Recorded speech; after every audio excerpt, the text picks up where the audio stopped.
What's up, everyone? This is Minnie, and today I'm coming at you with my captain build and ship build for the new American Premium Tier 8 aircraft carrier, the Hornet. Now, before we get into this, a couple of things. One reminder, I got the Hornet from Wargaming as part of my status as a community contributor for testing and review. So I do have to let you know about that. Additionally, this is not a full review of the Hornet. This is my build in case you are planning to get the Hornet and want to know how you should spec it out. Finally, don't forget to hit that follow button. As of the posting this video, we're just under 500 subscribers here on YouTube, so help us hit that mark. And about 70% of you still aren't subscribed that are watching my videos, so help us out. Now, Hornet, just to go a little bit of background, as we said, Tier 8 American, it comes with 3 sets of aircraft. You've got your standard torpedo bombers, you've got your American AP dive bombers, and then you've got your special set of planes, which is the Mitchell B-25 bombers in honor of the Doolittle raid that took place in World War II. These bombers are a little bit different because you get a one-shot use of them every 162 seconds. So just under every 3 minutes, you can launch one 6-plane salvo, kind of like you have with the Russian aircraft carriers where you get a one-strike shot with them. But we're going to talk about how we want to build this out. So the first thing we're going to talk about is we're going to talk about captain skills. And there is 2 different ways you can go for this. The steps you're always going to want to take. You're going to want to get the air supremacy to have those aircraft prepping quicker. This is critical as always. You want to be getting as many planes out because as a tier 8 where you can get up tier to tier 10, you want to make sure that when you're suffering those flak losses, and because it doesn't have the highest number of aircraft on deck, only 18 for the torpedo bombers, 22 for the AP dive bombers, and then the 6 for those. You want to be regenning them as quick as possible. You're also going to want to run improved engines for the increased speed, and you absolutely want to run torpedo bomber for the torpedo arming distance.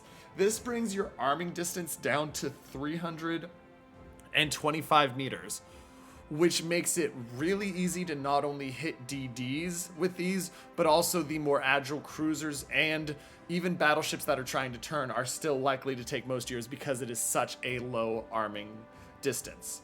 At tier 3, you're going to want to take the aircraft armor and you're going to want to take the survivability expert to make sure you are getting as much bang for your buck as possible.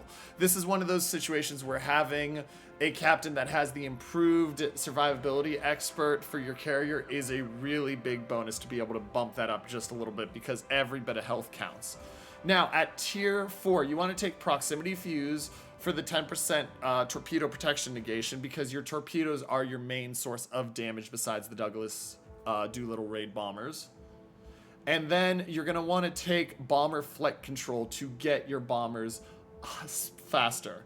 This brings your regular AP dive bombers up to 131 knots, and more importantly, this brings your Mitchell dive bombers up to 113 knots. With how slow the Mitchell bombers are, you're going to want every ounce of speed on these you can get. Now, that takes up 1, 2, 3, 4, 5, 6, 7, 8, 9, 10, 11. That takes up 19 points, that route. So with my remaining points, I like to take engine techie so that I'm able to use the engine cooling quicker. And I like to take search and destroy because these fighters are good. And so being able to have them have a larger range to knock out enemy planes is really valuable. I've been routinely knocking out full sets of Shikaku torpedo bombers or dive bombers with having that enhanced radius where they can't get away. I've seen some people recommend taking the improved engine boost duration. The reason I don't recommend that is that the engine boost time is 22 seconds, so a 5% bonus on that is 1 second. I don't see that as worth the 1 point. And then I see some saying last gasp, but I don't see last gasp as worth it either. Now, there is a second choice you can do here. You can get rid of the engine techie, the search and destroy, and torpedo bomber, or, though I don't recommend improved engines, torpedo bomber would be my recommendation for getting rid of it, and take those 4 points and shove it into enhanced aircraft armor to deal with flak better. I personally don't. It does stink when you run into tier 10 and you're hitting those flak, But I think having that as short as possible arming distance, as well as those bonuses on consumable reload time and the support skills, are more valuable. But take it or leave it, you got a couple different ways to go with that. Now, next up, you are going to want to talk about equipment. So on mine, you've got 5 slots. I like to run Air Groups Mod 1 in the first slot. You don't need the auxiliary armaments, and DCP mod is never worth it. You want Air Groups so that the squadrons are returning quicker. Then you want, in slot 2, you want to take Aircraft Engines mod to get the squadron engine boost duration up 10%. That brings it to the 22 seconds we were talking about, which is more of an advantage than the 5% captain skill because you don't need DCS mod 1. Slot 3 is where you have a little bit of choice. I don't see Torpedo Bombers Modification 1 for the extra attack time as worth it. You can evaluate yourself if you really think it's worth it for them. But I think your time is enough that I'd rather have the speed, and the speed brings us up to a 37 knot speed, which is really nice. In slot 4, you absolutely want to take Bombers Modification 2. You want as much HP on your bombers, because while your AP bombers aren't your damage source because of the fact that they struggle against ships with spaced and angled armor like the American ships with the superstructure that they can't pen down through enough to get the citadels, or the German battleships and the French battleships, you want your Douglas bombers to have as much health as possible.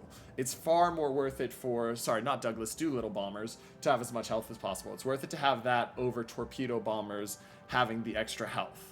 And then finally, in slot number 5, I like to take Flight Control Mod 1 because you get the extra places and the quicker preparation of aircraft versus having the lower concealment. It's up to you what you take, but that's my reference and that's my recommendation.